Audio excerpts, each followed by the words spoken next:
umva mbabara winesha umwanya wanjye nigende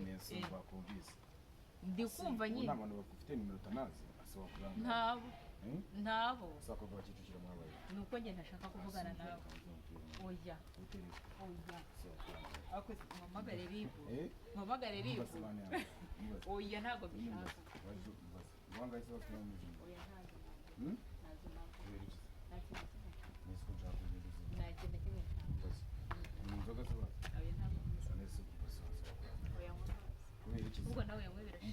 nawe yamwe birashika ego asaba kuranga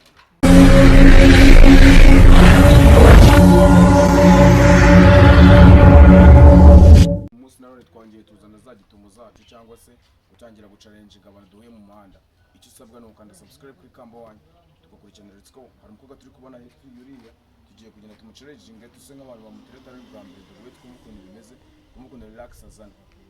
cameraman muri ready twumukunda ibintu byose bimeze ndabizi neza muraza kubikunda byanze ko rekaza kudushitinga Let's Go gatugenda bimeze bite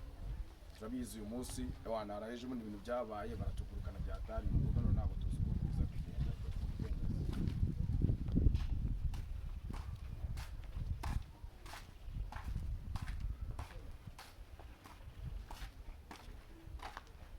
Mbozi sister mbozi tukubazo gatema mbasiramu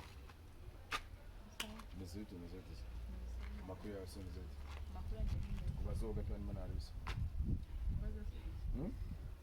mine ibintu bito cyane man mezito bijyanye n'iki kuri kunyerereza man tenise man urakoze cyakona oya ntabwo njya mu bintu n'abantu duhuye gutyo ariko nimba nta kibazo rero siko mushema oya uri kunesha umwanya kandi ushaka kugenda hari gahunda ndimo ako nyine basi hangane nyine n'utuntu ducece ndo kubaza nimba nta kibazo reka basi bakwita mu banyita Jemima nisomeni oya ntabwo ari ngombwa ko ahagaragara ntabwo ari ngombwa ko reka ntabwo nyama nimero yanjye abantu urakoze asaba kuranga oya ntabwo nayibwa nuko yasaba iki kugira ngo ego ko oya ntabwo ndayibwa ntacyo bisaba nuko ntari base tujyana hano wari ukomeje ugenda mwana uzi se ngiye ngiye ako ugiye natwana hagenda nari ngiye mu rugo asaba kuranga ngiye mu rugo musoje tukajyana base oya ntabwo nshaka ko tujyana kubera iki ahubwo sorry rukonesha basi nyumva mwana mukuru sibyo asaba kanye kameze neza umusarira wajya ngo yasase mwana yangana umva mbabara winesha umwanya wanjye nigende ndi kumva nyine n'abantu bafite nimero tanazi asaba kuranga ntabo sako bakicukira mwabaye nuko nge ntashaka kuvugana nawe oya ako mpamagare ribu oya ntabwo bishaka wanga ise bakira mu mujyi oya ntabwo nagenda kimwe ni inzoga ziba oya ntabwo sanese oya kubera iki ubwo